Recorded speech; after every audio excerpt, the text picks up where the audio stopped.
강호는 언제나 피와 배신으로 흘러갑니다. 오늘의 이야기는 한 소년이 가문이 멸문을 겪고 복수의 길에 들어서는 이야기. 혈검의 서약 제1부 진가문의 몰락을 들려드리겠습니다.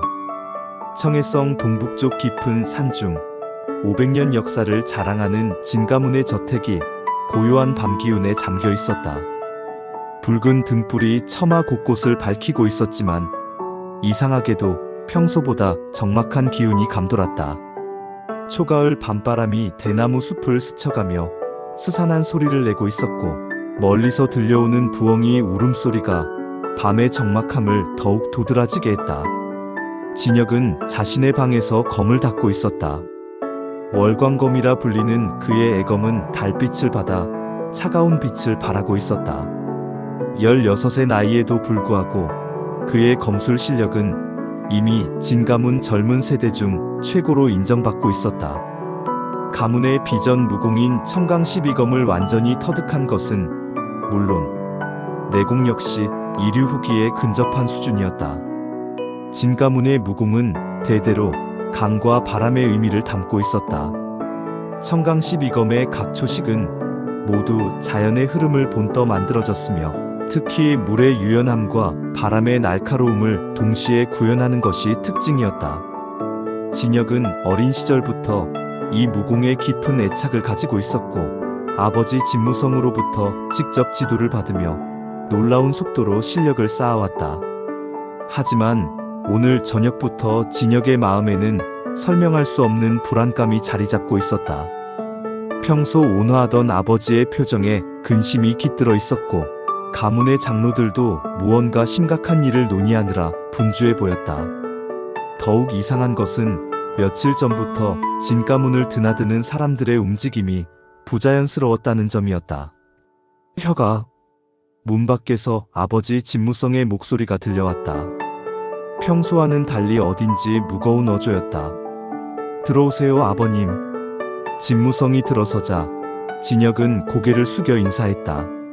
진가문의 현 가주인 진무성은 강호에서 청강검왕이라 불리며 존경받는 인물이었다. 그의 청강 12검은 이미 화경의 경지에 도달했으며 특히 12초식 중 마지막 초식인 천강귀에는 강호에서 전설처럼 여겨지고 있었다. 하지만 지금 그의 얼굴에는 평소와 달리 깊은 근심이 깃들어 있었다. 진무성은 잠시 방안을 둘러보았다. 벽에 걸린 역대 가주들의 초상화, 서가에 정리된 무공비급들, 그리고 아들이 매일 수련에 사용하는 각종 무기들. 이 모든 것들이 500년 진가문의 역사를 말해주고 있었다. 혀가 오늘 밤 무슨 일이 있어도 절대 방을 나오지 마라. 아버님 무슨... 진혁이 의아한 표정을 지으며 물으려 했지만 진무성이 손으로 제지했다. 약속해라. 진무성의 목소리에는 절박함이 묻어났다. 어떤 소리가 들려도 어떤 일이 일어나도 새벽이 올 때까지는 절대 나오지 마라. 이것은 명령이다. 진무성의 눈빛이 흔들리고 있었다. 오랜 세월 강호를 호령해온 청강검왕도 아들 앞에서는 그저 한 사람의 아버지일 뿐이었다. 그는 이미 오늘 밤 일어날 일들을 예상하고 있었고 아들만은 반드시 살려보내야 한다는 일념으로 가득 차 있었다. 진혁은 아버지의 이상한 모습에 불안감을 느꼈지만 고개를 끄덕일 수밖에 없었다. 어린 시절부터 아버지의 말씀에 절대 복종해왔던 것이 몸에 밴 습관이었다. 그리고 이걸 가져라. 진무성이 품에서 작은 옥패를 꺼냈다. 푸른 빛이 도는 옥패에는 복잡한 문양이 새겨져 있었고 가운데에는 혈맥이라는 두 글자가 음각되어 있었다. 이것은 우리 진가문 대대로 내려오는 비보다. 너만은 살아남아야 한다.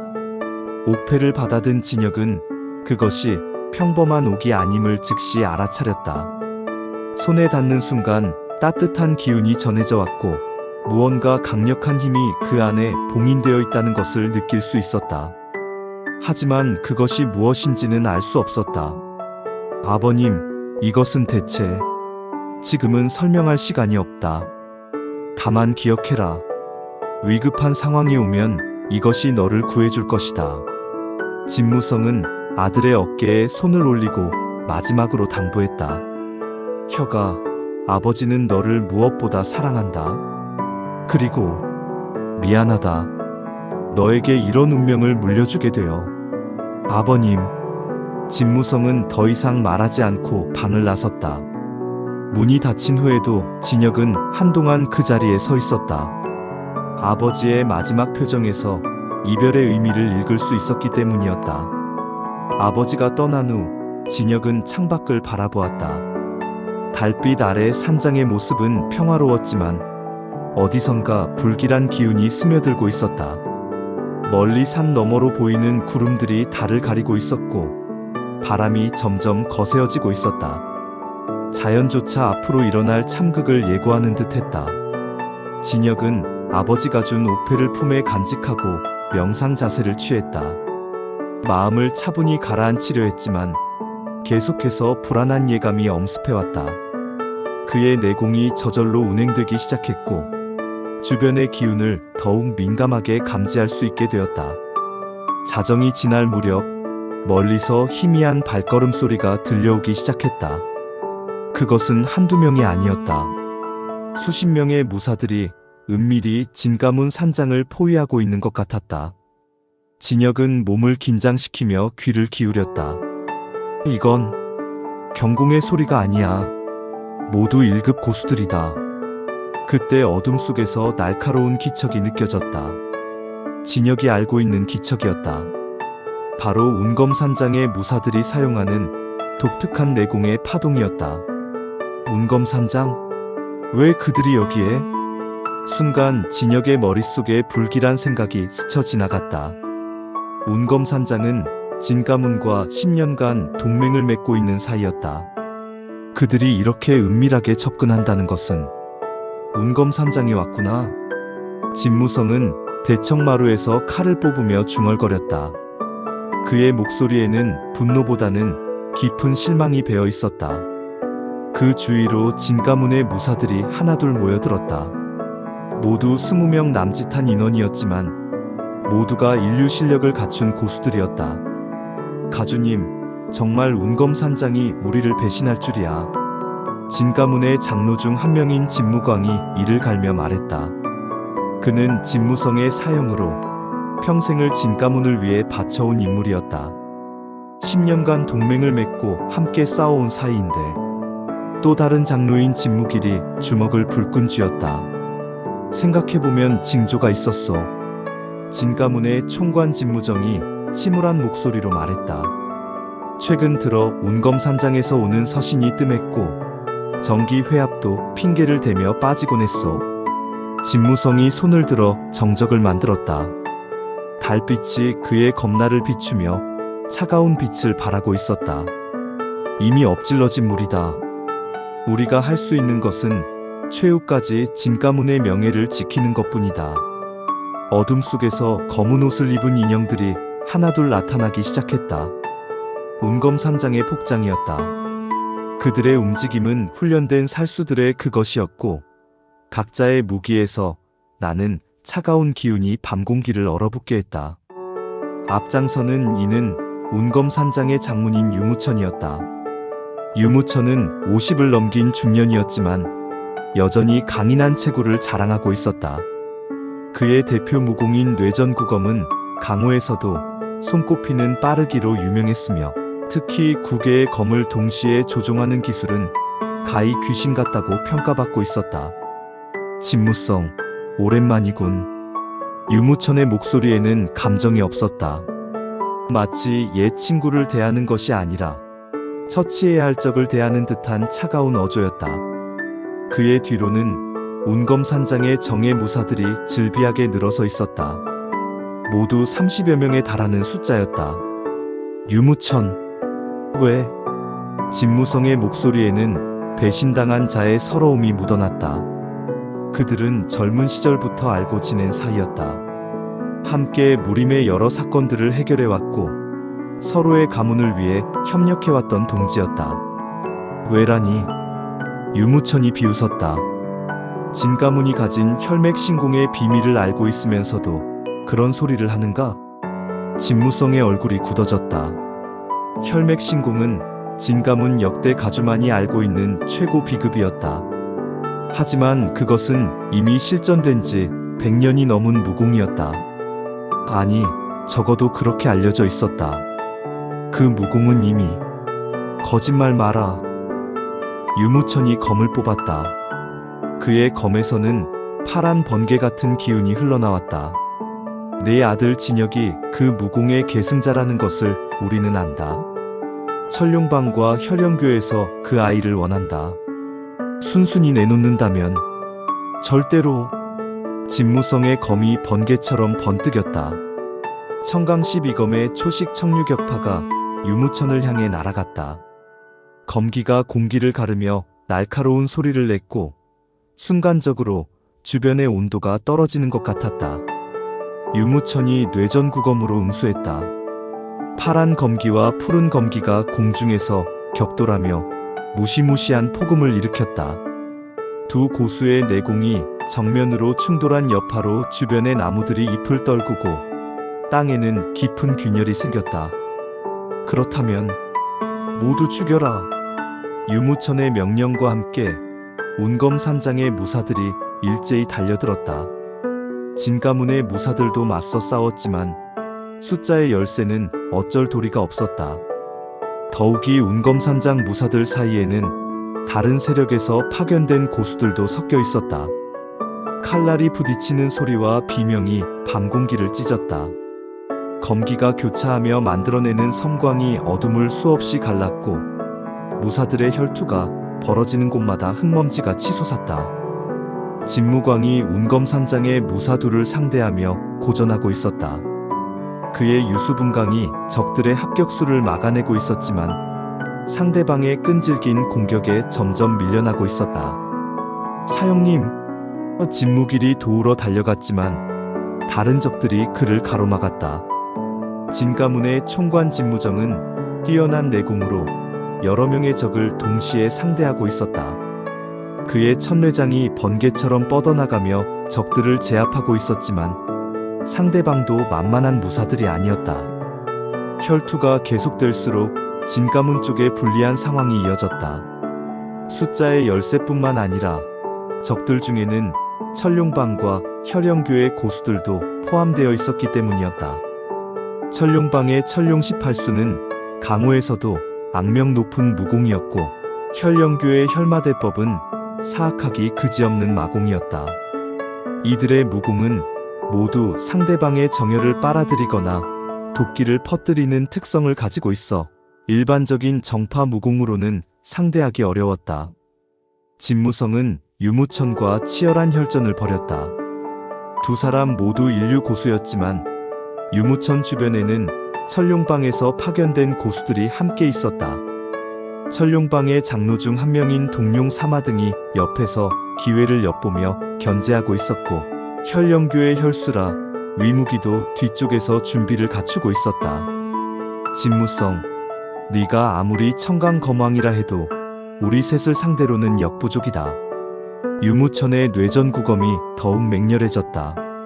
9개의 검기가 동시에 진무성을 향해 날아갔고 각각의 검기에는 번개의 힘이 실려 있었다. 진무성이 청강 12검의 비유의 난류횡단으로 응수했다. 그의 검기가 물결처럼 퍼져나가며 적들의 공격을 막아냈지만 3대1의 상황에서는 한계가 있었다. 아버님! 진혁의 어머니 소혜란이 비명을 지르며 쓰러졌다. 그녀의 가슴에는 깊은 검상이 나 있었다. 혈영교의 무사가 기습적으로 날린 혈기검에 맞은 것이었다. 소혜란은 무공을 익히지 않은 일반인이었기에 그 공격을 막아낼 도리가 없었다. 혜란! 진무성이 분노에 찬 목소리로 외쳤다. 그 순간의 틈을 놓치지 않고 유무천의 검이 진무성의 어깨를 관통했다. 피가 흘러내렸지만 진무성은 굴복하지 않았다. 오히려 그의 내공이 더욱 폭발적으로 치솟았다.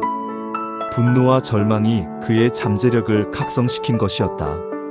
청강 12검 12초씩 천강귀에 진무성의 마지막 필살기가 발동되었다.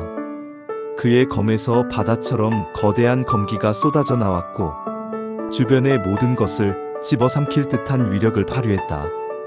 이것은 진가문 대대로 전해 내려오는 최고의 초식으로 가주조차 일생에 한 번만 사용할 수 있는 금기의 기술이었다. 안 된다. 물러서라. 유무천이 경악하며 뒤로 물러섰지만 이미 늦었다. 천강귀의 검기가 사방으로 뻗어나가며 운검산장의 무사들을 휩쓸었다. 7명의 무사가 즉사했고 유무천을 포함한 나머지들도 중상을 입었다. 하지만 진무성 역시 이 기술을 사용한 대가로 내력이 거의 바닥났다. 그는 무릎을 꿇으며 거친 숨을 몰아쉬었다. 이놈, 마지막까지 발악을 하는군. 사마등이 도끼 어린 목소리로 중얼거렸다. 그의 손에서는 초록빛 도끼가 스며나오고 있었다. 혁이만은 살려달라. 진무성이 마지막 간청을 했다. 하지만 적들의 눈에는 자비라는 것이 없었다. 늦었다. 유무천의 냉정한 대답과 함께 진가문의 마지막 무사가 쓰러졌다. 진무광과 진무길, 진무정. 평생을 진가문을 위해 바친 이들이 모두 피웅덩이 속에서 숨을 거두었다. 산장은 완전히 적막에 휩싸였다. 오직 승리자들의 거친 숨소리와 바람이 시체들 사이를 스쳐가는 소리만이 들릴 뿐이었다. 방 안에서 모든 소리를 듣고 있던 진혁은 온몸이 떨리고 있었다. 부모님과 가문 사람들의 비명, 검이 부딪히는 소리, 그리고 마지막에 들린 아버지의 절규. 이 모든 것이 그의 영혼을 짓누르고 있었다. 진혁은 벽에 귀를 대고 바깥 상황을 파악하려 했다. 그의 뛰어난 내공 덕분에 상당히 멀리까지 소리를 들을 수 있었지만 그것이 오히려 고통을 가중시켰다. 가족들이 하나씩 쓰러져가는 소리, 친숙한 목소리들이 사라져가는 것을 생생하게 들어야 했기 때문이었다. 아버님, 어머님. 진혁의 눈에서 눈물이 흘러내렸다. 아버지의 당부를 지키고 있지만 가만히 앉아서 가족들의 죽음을 듣고만 있어야 한다는 것이 얼마나 고통스러운 일인지 이제 알 것 같았다. 그의 손은 검자루를 움켜쥐고 있었고 온몸에 힘이 들어가 있었다. 바깥에서 들려오는 소리가 점점 줄어들었다. 비명 소리도 검이 부딪히는 소리도 이제는 거의 들리지 않았다. 대신 낮은 대화 소리와 발걸음 소리만이 간헐적으로 들려올 뿐이었다. 모두 처리되었는가? 예, 장문이님. 진가문의 무사들은 모두 제거했습니다. 진혁은? 아직 찾지 못했습니다. 분명 이 산장 어딘가에 숨어 있을 것입니다. 진혁은 숨을 죽이고 그들의 대화를 들었다. 적들이 아직 자신을 찾지 못했다는 것을 알 수 있었다. 하지만 시간이 지나면 결국 발견될 것이 뻔했다. 몇 시간이 더 흘렀을까? 바깥이 완전히 조용해졌을 때 진혁은 더 이상 참을 수 없었다. 아버지의 당부를 어기고 방문을 살짝 열었다. 복도는 고요했고 달빛만이 창문을 통해 들어와 바닥을 비추고 있었다. 진혁이 조심스럽게 방에서 나와 대청마루로 향했을 때 그가 본 것은 지옥 같은 광경이었다. 진가문의 모든 사람들이 피웅덩이 속에 쓰러져 있었다. 평생 함께했던 사람들, 그를 아껴주던 장로들, 그리고 아버님! 진혁이 달려간 곳에는 아버지 진무성이 대청마루 가운데서 온몸이 칼상투성이가 된 채 숨을 거두어 가고 있었다. 그의 주변에는 여러 명의 적들의 시체도 함께 널브러져 있었다. 마지막 순간까지 싸웠다는 것을 알 수 있었다. 아버님! 진혁이 달려가자 진무성이 간신히 눈을 떴다. 그의 눈동자는 이미 흐려져 가고 있었지만 아들의 모습을 보자 잠시 정신이 돌아오는 것 같았다. 혁아, 살아라. 반드시 살아서. 아버님, 왜 이런 일이? 진혁의 목소리는 울음으로 떨리고 있었다. 강하고 위험 있던 아버지가 이렇게 처참한 모습으로 죽어가는 것을 보는 것은 견딜 수 없는 고통이었다. 옥패를 가지고 무릉산 백화곡으로 가거라. 거기서 백염을 찾아라. 진무성의 목소리가 점점 약해졌다. 그는 마지막 힘을 짜내어 아들에게 유언을 남기려 하고 있었다. 백염, 그가 너를 도울 것이다. 하지만 조심해라. 그는 마지막 말을 하기 전에 진무성이 숨을 거두었다. 그의 손이 힘없이 바닥에 떨어졌고 눈은 여전히 아들을 바라본 채로 감겨졌다. 아버님, 아버님. 진혁의 절규가 밤하늘에 울려 퍼졌다. 그의 목소리에는 절망과 분노, 그리고 말할 수 없는 슬픔이 섞여 있었다. 평생 자신을 지켜주던 든든한 버팀목이 사라진 순간이었다. 진혁은 아버지의 시체를 끌어안고 한동안 울었다. 뜨거운 눈물이 아버지의 차가워진 얼굴에 떨어졌지만 아무런 반응이 없었다. 그제야 진혁은 자신이 완전히 혼자가 되었다는 것을 실감했다. 어머니 소혜란의 시체도 멀지 않은 곳에 있었다. 그녀는 마지막까지 아들을 걱정하며 죽어간 것 같았다. 진혁은 어머니에게도 가서 마지막 인사를 올렸다. 그녀의 손은 이미 차갑게 식어 있었고 온화했던 얼굴에는 고통의 흔적이 남아 있었다. 진가문의 다른 사람들도 마찬가지였다. 진무광 숙부, 진무길 숙부, 진무정 총관.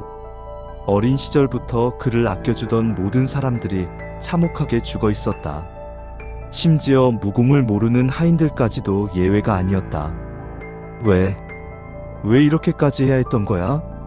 진혁의 마음속에는 분노가 끓어오르고 있었다. 이들이 대체 무슨 죄를 지었기에 이렇게 처참하게 죽어야 했는가?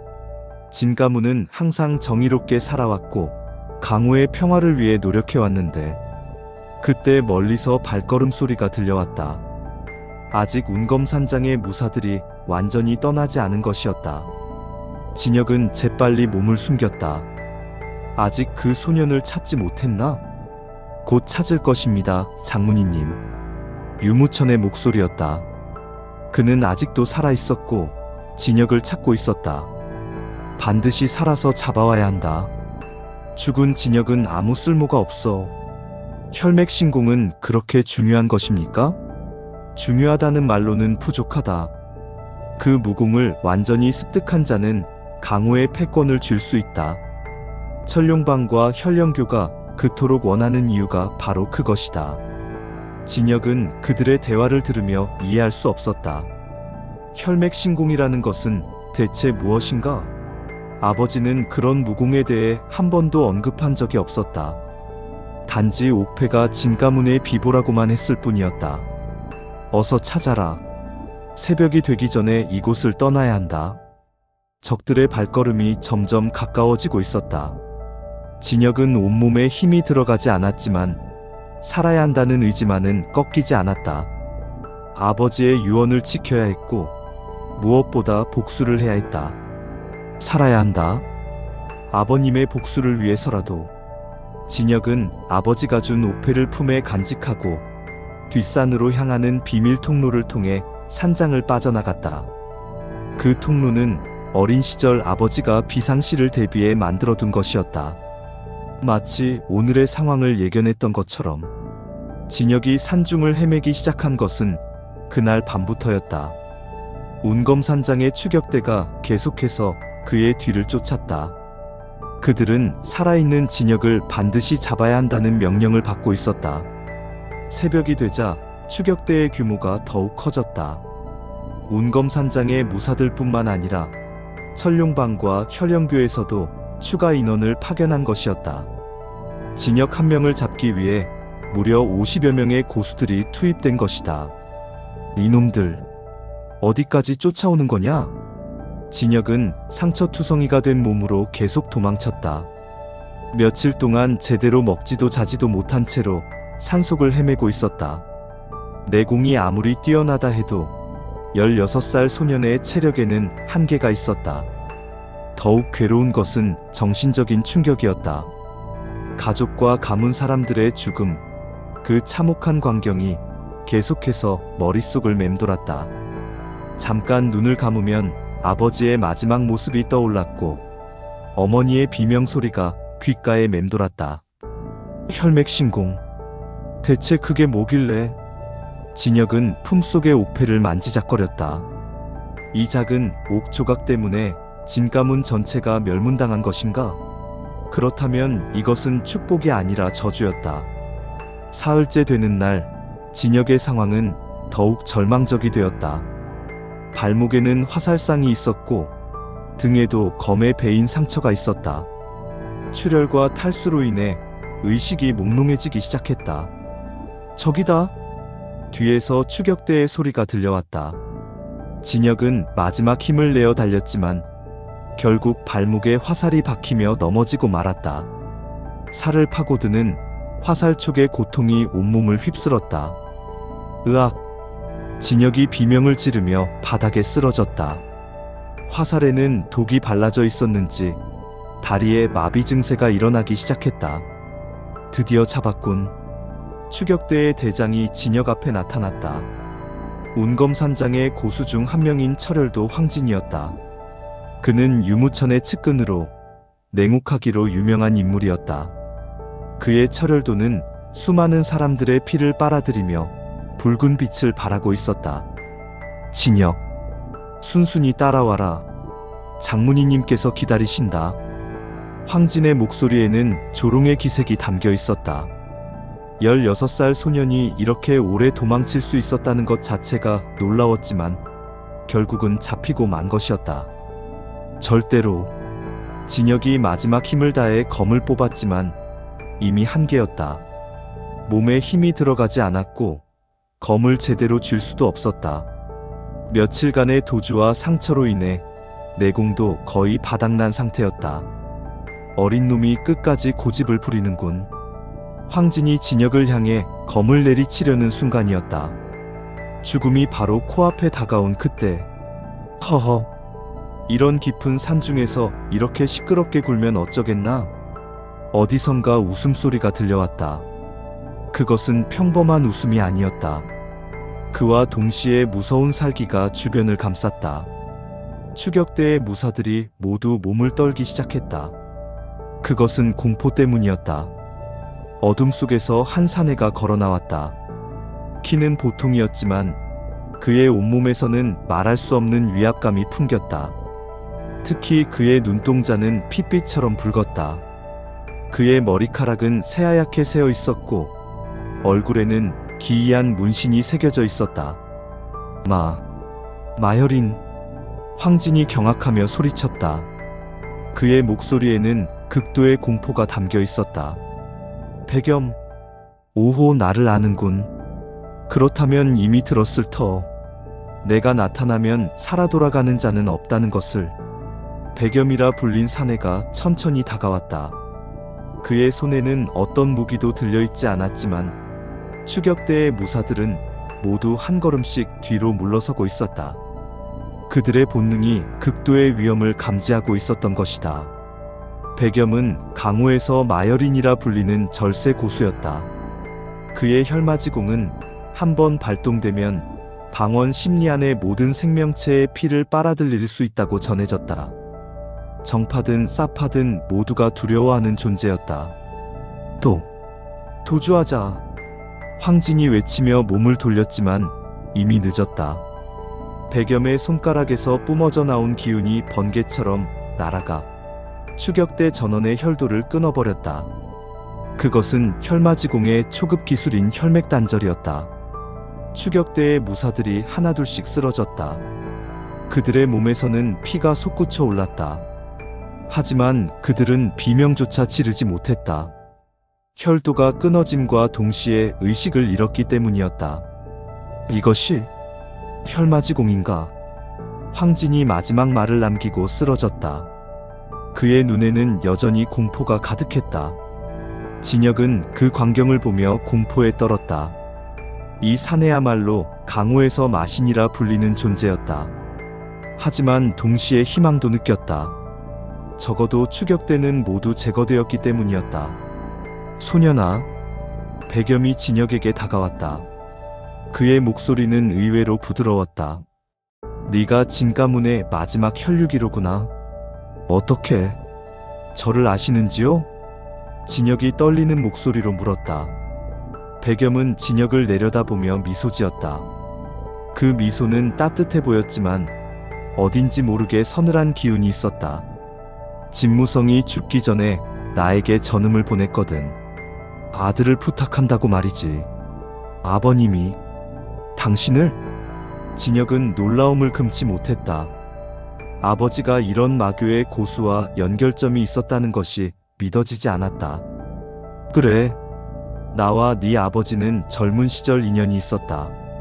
물론 그리 좋은 인연은 아니었지만 백염의 눈에 잠깐 회상의 빛이 스쳤다. 그것은 마치 오래전 일을 되새기는 것 같았다. 30년 전 나는 혈마교의 소교주였다. 그때 네 아버지와 한 번 겨루게 되었지. 승부는 무승부였다. 무승부? 그래. 하지만 그 싸움에서 나는 네 아버지의 인품을 알 수 있었다. 그는 나를 죽일 기회가 있었지만 그러지 않았거든. 백염이 진혁의 상처를 살펴보았다. 화살상은 깊었지만 치명적이지는 않았다. 다만 화살에 발라진 독이 문제였다. 일단 이 상처부터 치료해야겠구나. 백염이 진혁의 상처에 손을 대자 따뜻한 기운이 흘러들어왔다. 하지만 그 기운은 일반적인 내공과는 달랐다. 어둡고 음산하면서도 강력한 힘이 있었다. 진혁의 몸 안에 있던 도끼가 순식간에 중화되었고 상처도 빠른 속도로 아물기 시작했다. 이것은 놀라지 마라. 마공이라고 해서 모두 해로운 것은 아니다. 다만 대가가 있을 뿐이지. 대가라니요? 나중에 알게 될 것이다. 지금 중요한 것은 네가 살아남는 것이다. 백염이 진혁을 일으켜 세웠다. 진혁은 자신의 몸이 놀라울 정도로 회복된 것을 느꼈다. 마공의 치료 효과는 정파의 어떤 치료술보다도 뛰어난 것 같았다. 이제 선택해야 한다, 소년아. 여기서 죽을 것인가? 아니면 나를 따라와 복수의 길을 걸을 것인가? 진혁의 머릿속에는 가족들의 처참한 죽음이 떠올랐다. 아버지 진무성의 마지막 말, 어머니 소혜란의 비명, 그리고 유무천의 냉소적인 웃음. 이 모든 것이 그의 가슴을 불타게 했다. 저는 복수하고 싶습니다. 복수.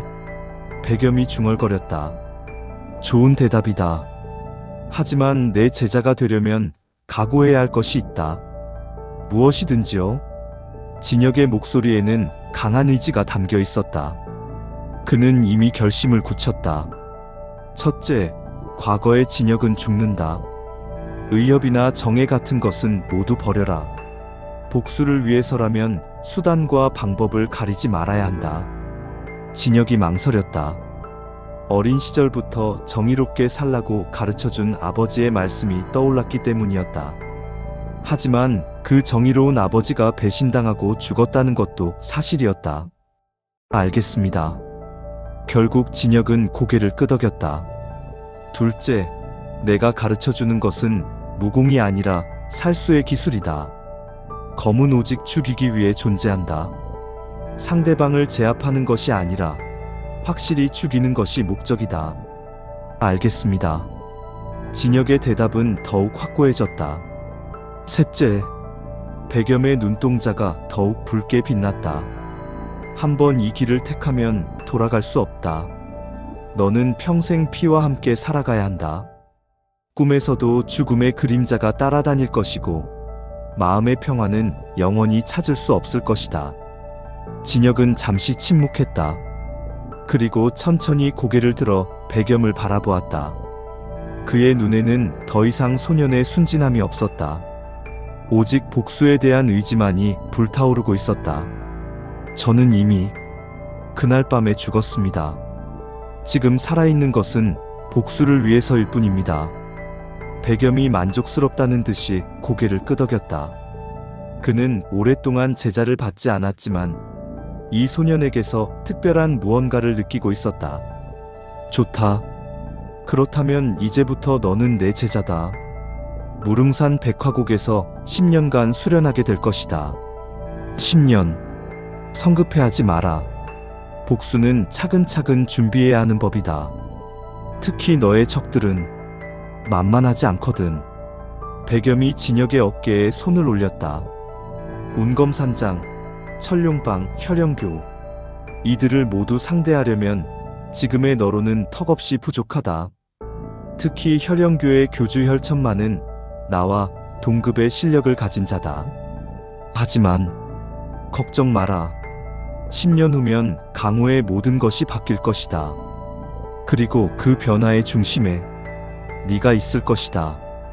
백염은 진혁의 품에서 옥패가 바라는 미세한 기운을 느끼고 있었다. 혈맥신공의 핵심이 담긴 그 옥패는 단순한 보물이 아니었다. 그것은 무림의 패권을 좌우할 수 있는 열쇠였다. 그 옥패, 네 아버지에게서 받은 것이지? 예. 아버님께서 진가문 대대로 내려오는 비보라고 하셨습니다. 그것은 비보가 아니다. 그것은 혈맥신공의 신법이 담긴 매개체다. 혈맥신공? 그래. 진가문이 선조가 창조한 최고의 무공이다. 하지만 그 무공은 너무 위험해서 봉인되었다. 한번 완전히 습득하면 천하무적이 될 수 있지만 대신 대가도 크다. 백염이 진혁을 이끌고 깊은 산속으로 향했다. 그들의 뒤에는 추격대의 시체들이 달빛 아래 참혹하게 널브러져 있었다. 무릉산까지는 사흘길이다. 그동안 내게 기초적인 것들을 가르쳐주마. 기초적인 것들이라면 살인술의 기본기다.